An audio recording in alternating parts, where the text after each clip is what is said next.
trustees, teachers, and my parents and my dear students. It gives me enormous joy for me to come to school than any other place for various reasons. A, I am a granddaughter of a school teacher. B, I am a daughter of a professor. C, I am the daughter-in-law of a school teacher.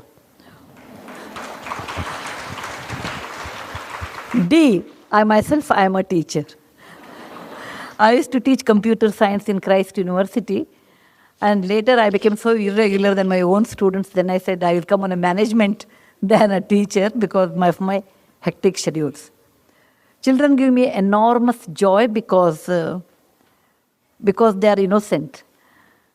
And this is the first time I'm addressing any school in Bombay. I have not addressed any school in Bombay. I have come only for the...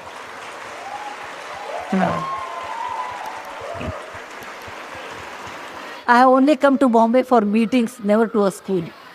So when there was an urgent meeting came down today evening, I have a 7 o'clock meeting, then I thought, why can't I come a little early? Anyway, I waste half a day in Bangalore traffic reaching airport. I rather leave at 5 in the morning, reach Bombay at 8:30 so that I can have a session with the students, and then I opted for this.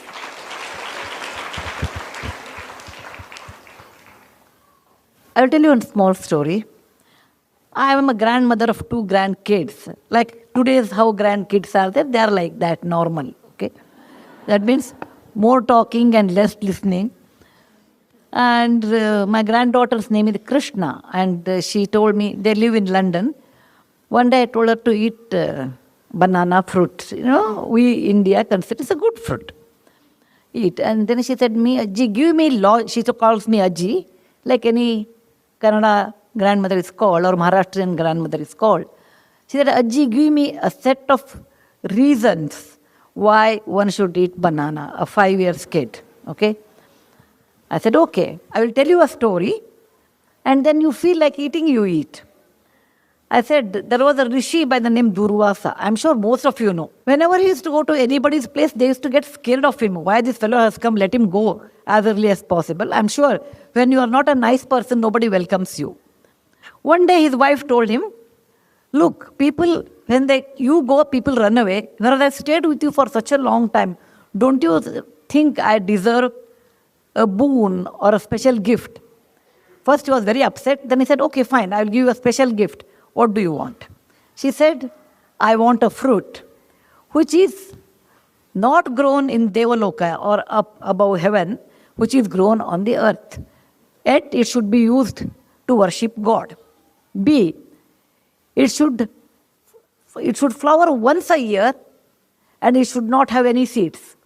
C, all parts of that tree should be used in cooking. D, it should give fruits only once in a year, and the fruit should be not messy kind, like not like a mango or apple. And such fruit, without giving that to God, the puja will be incomplete. He said, okay. He made a tree and gave the fruit to the God, and then he called that, her name was Kadali, so he called that fruit the Kadali Phala. Kadali in Sanskrit became banana in English later. So whatever banana tree you see, that is the intelligence of a woman who told her husband the kind of fruit which is easy to eat, whose leaves are used for eating, whose bark is in the stem is used in cooking, whose flower is used in the cooking, which flowers once a year, and there are no seeds. So I told, it's such a great fruit on the earth. If you don't want to eat Krishna, you don't have to eat. But only learned people eat this one. What I'm telling you is, though every generation, it's really wrong to tell that our generation has a lot more stress. That is totally wrong. Parents, please remove it from your head in case you have such things. I was in Egypt about 15 years back. Then I took on Egyptology. That is a person who knows how to read hieroglyphy, who knows more about Egyptian history, and went to one place which is 7,000 years old, and there I saw the pyramid. Inside the pyramid there was hieroglyphy, so I asked that fellow, what it is written here, you tell me. This fellow told me, the builder of Egypt pyramid have written about next generation. Next generation it doesn't respect time, doesn't respect money, doesn't respect elders. They have less common sense, they are less hardworking. I really do not know how they will survive. Suddenly I felt like, my parents talking to me like that. Every generation feels next generation is less than ours. We are very hardworking, we talk. No, that is really not true. Every generation has their own plus and minus, some totally same. Any mathematics teacher or any students who love mathematics will appreciate this. What is 1 by 2? Half. 1 by 2 is 2 by 4. It is also equal to 3 by 6. It's also equal to 4 by 8. It's also equal to 16 by 32. The moment I say 1 by 2 and 16 by 32, 16 is a huge number, 1 is small, but the ratio remains the same. And that is the way every generation has their own plus, minus, their own strengths. I have seen my great-grandmother, my grandmother, my mother and me, and my daughter, 6, 7 generations I have seen. They were always worried about disease because if there was no antibiotic in those days. If the child gets fever, the mother would have been panicked. Today you go to a pediatrician. In those days it was not there. Next generation I have seen there was no connectivity. Coming to Bombay is once in lifetime, particularly from people from Karnataka. Every generation undergoes a different stress, but they do undergo stress. Now coming to this topic, they told me that you have to address parents. I said I wanted to address students actually, but if parents are interested, I can. But students may get bored. I want to tell something to students and then I will address parents. Students, you should understand one thing. When you are in school, somebody looks after you. Your teacher, your parents look after you. They will tell you some good words and you really get bored. Then they start sermon, your mind goes away somewhere. Because I was also a student once upon a time.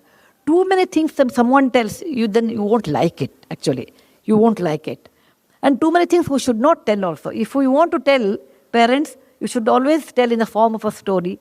Never tell directly. You should be hardworking. As a child, you may not like it. But please remember, people who care for you only will tell. Third person will not tell. Please don't underestimate your parents and your teachers. It's your duty to understand what they are telling, for what reason they are telling.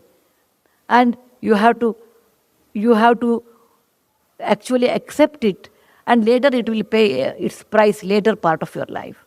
What you don't learn now will never be learned later. It is always false ideas. When I grow big, I will do. I don't know how many of you have read my book, The Story of Portado. Portado is a real life story. Portado was my classmate.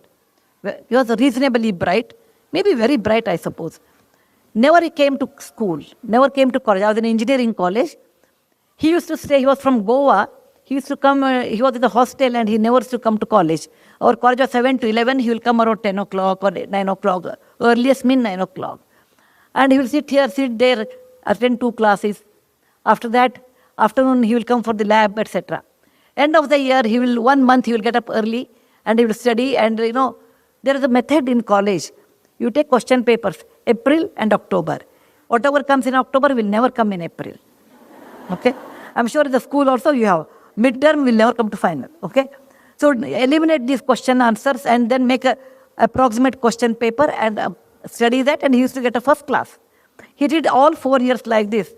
Once I asked Portado, why you are such a bright person? You don't come to class. If you come regularly, you can get distinction. You can get a rank. He said, Sudha, you do not know. In life, it is not the education. It is the connection it really works. And we have to build a lot of connections. When you are young, it helps you. I came from a middle-class family. My father was a doctor, a gynecologist. I never understood this connection, all those things. Then he said, my father was in military. We were in Calcutta. There was a club, which we have never seen in our real life. So we thought maybe he's a big man. Years passed. In 1972, I finished my engineering, so was Portado, and I didn't meet him for a long time. After 35 years, I think 2008 or 9, I had been to Dubai to deliver a lecture. And when the lecture was over, I saw somebody waiting for. And then he said, ma'am, I was waiting for you. I was surprised, a place like Dubai, who will wait for me? Then he said, I am Portado. I could not recognize because In 30, 40 years, people